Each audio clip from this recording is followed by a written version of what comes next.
శ్రీమాత్రే నమః. సద్గురు జ్యోతిష్యాలయం వారి యొక్క విశ్వావసునామ సంవత్సర 2025 మార్చి 29 నుండి మొదలు పెడితే మళ్ళీ 2026 మార్చి 28 వరకు వచ్చే ఈ తెలుగు నూతన సంవత్సరంలో వచ్చినటువంటి సంవత్సర రాశి ఫలితాలని మనం ఇప్పుడు తెలుసుకోబోతున్నాం.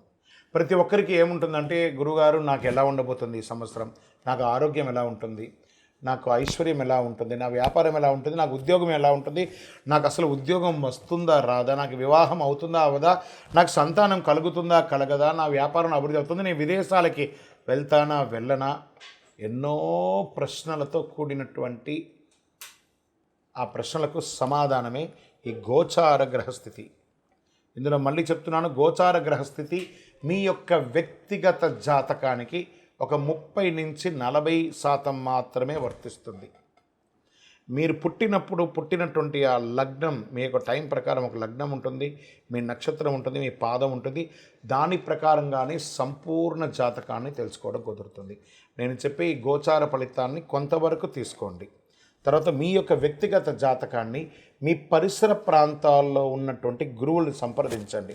గురుగారు నాకు ఈ సంవత్సరం ఎలా ఉంది, నాకు జాతకం చెప్పండి, వారి దగ్గర అవసరమైతేనే తెలుసుకోండి.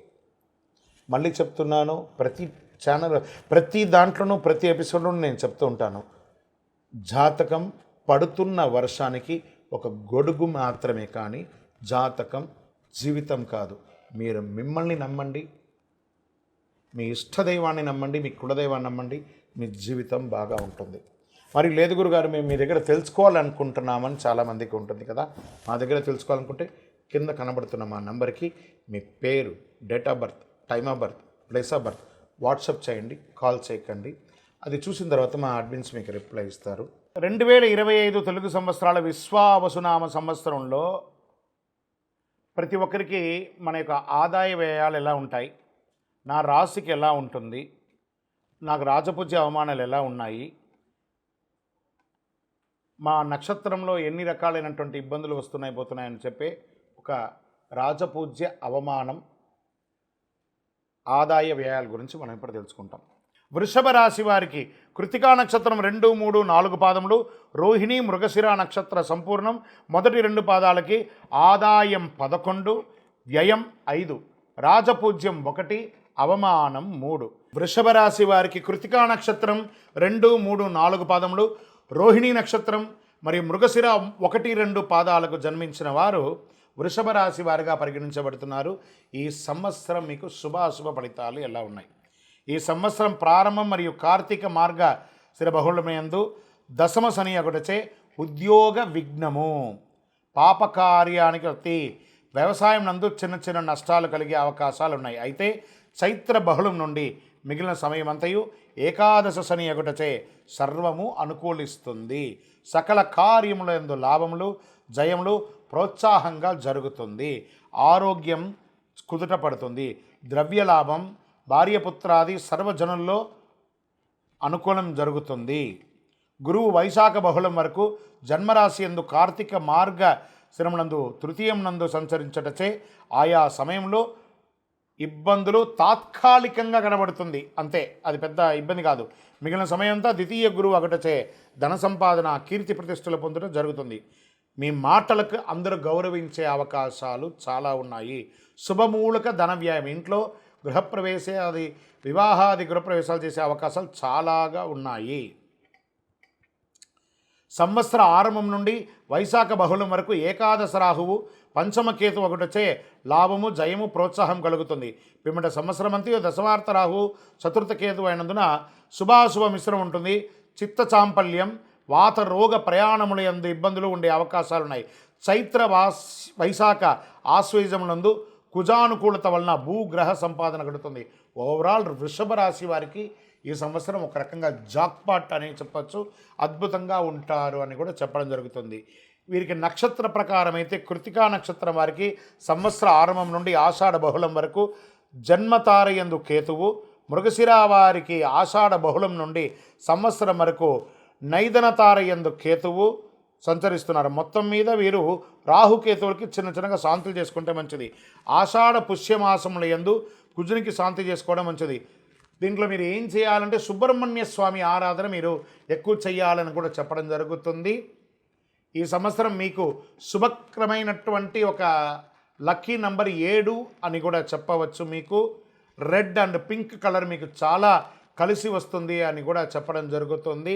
అవకాశం అంటే మీ ఇష్ట దైవాన్ని, మీ కులదైవాన్ని ప్రార్థించండి, లేదా ఆఖరికి తిరుపతి వెంకటేశ్వర స్వామి వారికి మెట్లకి తలనీలాలు ఇచ్చి స్వామివారిని ప్రార్థన చేయండి. మీ పరిసర ప్రాంతాల్లో ఉన్నటువంటి సుబ్రహ్మణ్య స్వామి వారికి ఎప్పుడైనా ఒకరోజు కృతికా నక్షత్రం రోజు పాలాభిషేకం చేయండి. ఇంకను మీ యొక్క వయస్సు ఎంత ఉందో అన్ని సంఖ్యతో కూడిన నువ్వుల నూనె దీపాన్ని దేవాలయంలో వెలిగించండి. అతి శక్తివంతమైనటువంటి కరుంగాళి మాలను ఈ సంవత్సరం ధరించండి. ఆయురారోగ్య ఐశ్వర్య భోగభాగ్యాలతో ఉంటారు. సకల దోషాలు తొలగి, దృష్టి దోషం తొలగి, గ్రహ దోషం తొలగి అనుకూలంగా ఉంటారు. కరుంగాళి మాలను ధరించిన వాళ్ళందరూ కూడా శుభాన్ని పొందుతున్నారు. శ్రీమాత్రే నమః. అందరికీ కూడాను ఈ విశ్వావసు నామ సంవత్సర శుభాకాంక్షలు, ఉగాది శుభాకాంక్షలను కూడా చెప్పుకోవచ్చు. అసలు ఈ ఉగాది అంటే ఏంటి? యుగానికి ఆదిగా ఉన్నటువంటిది యుగాది అంటారు కదా. ఈ ఉగాది అంటే ఏంటి? ఈ ఉగాది యొక్క విశిష్టత ఏంటి? ఈరోజు ఏమేమి చేయాలి? ఉగాది పంచాంగ శ్రవణం ఎందుకు చేయాలి? ఉగాది పచ్చడి ఎందుకు చేయాలి? ఉగాది యొక్క విశిష్టత మొత్తం మనం ఇప్పుడు తెలుసుకోబోతున్నాం. ఈ ఉగాది అంటే ఎలా జరుపుకోవాలి అనే దాని ముందు చూసుకుంటే, ఉగాది అంటే తెలుగింటికి ఒక అద్భుతమైనటువంటి అసలు సిసలైన తెలుగువారి యొక్క పండుగ అని చెప్పవచ్చు. తొలి పండుగ, అన్నిటికంటే కూడా ఈ తొలి పండుగ ఉంటుంది. ఈ పేరు వినగానే ప్రకృతి అంతా కూడా పులకించిపోతుంది. చైత్రమాస శుద్ధ పాడ్యమి నాడు వస్తుంది. ఇది చక్కగా ప్రకృతి పరంగా చూస్తే కొత్త మార్పులు ఉగాది రోజు నుంచే ప్రారంభమవుతాయి. రాలిన ఆకులంతా కూడా చెట్లకంతా రాలిపోయి ఉంటుంది చూస్తారు, అవన్నీ కూడా చిగురించి కొత్త ఆకులుగా, లేత ఆకులుగా ప్రతి దాంట్లోనూ కనబడుతుంది. కోయిల కొత్త సంవత్సరానికి రాగాన్ని ఇస్తున్నట్టుగా ఉంటుంది. మల్లె, మామిడి పిందెలు, వేపపూత ఇవన్నీ కూడా చూస్తే ఎక్కడ చూసినా ఇది వచ్చేసి పట్టణంలో కంటే కూడా పల్లెల్లో చూస్తే చాలా ఆహ్లాదంగా ఉంటుంది. ఆ యొక్క ఇవన్నీ కూడాను ఉత్సాహంగా కోయిల కుహుకారం చాలా అద్భుతంగా ఈ యొక్క నెలలో కూడా వినబడుతుంది అంటారు. పూల పరిమళాలు, మల్లెపూలు, రకరకాలైనటువంటి సుగంధభరితమైనటువంటి పూలంతా కూడా పుష్పించే సమయం ఈ యొక్క ఉగాది సమయంలో. ఈ ఉగాది అంటే తెలుగు సంవత్సరం మొదటి రోజు అని కూడా మనం అంటుంటాం. తెలుగు సంవత్సరం కూడా మొదలవుతుంది. ఇది ఆంధ్రప్రదేశ్, తెలంగాణ, కర్ణాటక మరియు మహారాష్ట్రలో ఉగాది వేడుకలు చాలా గొప్పగా జరుపుకుంటారు. తెలుగు రాష్ట్రాలతో పాటు మహారాష్ట్రలోనూ తెలుగు సంవత్సరాదిని చాలామంది జరుపుకుంటున్నారు. వారి భాషల్లో ఈ ఉగాదిని పిలుచుకుంటారు. ఆంగ్ల సంవత్సరం జనవరి 1 నుండి డిసెంబర్ 31 వరకు ఎలా ఉంటుందో, తెలుగు సంవత్సరం కూడా ఏడాది పేరుతో ప్రారంభమై చైత్రం నుండి పాల్గొన్న వరకు 12 నెలలుగా ఉంటాయన్నమాట. ఇది అప్పుడప్పుడు అధిక మాసాలు వస్తే 13 నెలలుగా కూడా ఈ యొక్క ఉగాది అనేది ఉంటుంది. పంచాంగ శ్రవణం. ఇది పంచాంగ శ్రవణం ఎందుకు చేస్తారు, అసలు ఈ పంచాంగ శ్రవణంలో ఏమేమి ఉంటుంది అనేది మనం ఇప్పుడు చేసుకున్నాం. ఈసారి వచ్చి ఉగాది ఏడాది విశ్వావసు సంవత్సరం 2025-26 నామ సంవత్సరంగా పిలుస్తున్నాం. ప్రతి ఉగాది నాడు పంచాంగ శ్రవణం జరపడం జరుగుతుంది. వివిధ రాశుల వారికి ఈ ఏడాది ఫలితాలు ఎలా ఉంటుంది, ప్రత్యేకంగా ఉగాది నాడు పంచాంగాన్ని ఆ రోజు ఉగాది రోజు చేయడం, గ్రహాలు నక్షత్రాలను బట్టి తయారు చేసి ఎవరి నక్షత్రంలో ఎవరి రాశికి ఎలా ఉంటుంది, అనేక రాశుల వారికి సందర్భాల్లో గ్రహాల యొక్క కదలిక ఎలా ఉంటుంది, శని భగవానుడు ఎలా ఉంటాడు, బృహస్పతి ఎలా ఉంటాడు, రాహుకేతువులు ఎలా ఉంటారు, బుధశుక్రులు, ఇలా ఒక్కొక్క గ్రహానికి ఏ విధమైనటువంటి గ్రహాలన్నీ మారి ఆ రాశులకి ఏ విధమైనటువంటి ఇన్ఫ్లుయెన్స్ ఉంటుందని తెలియజేసేది పంచాంగంలో. ఆదాయ వ్యయాలు, రాజపూజ్య అవమానాలు చెప్పడం జరుగుతుంది.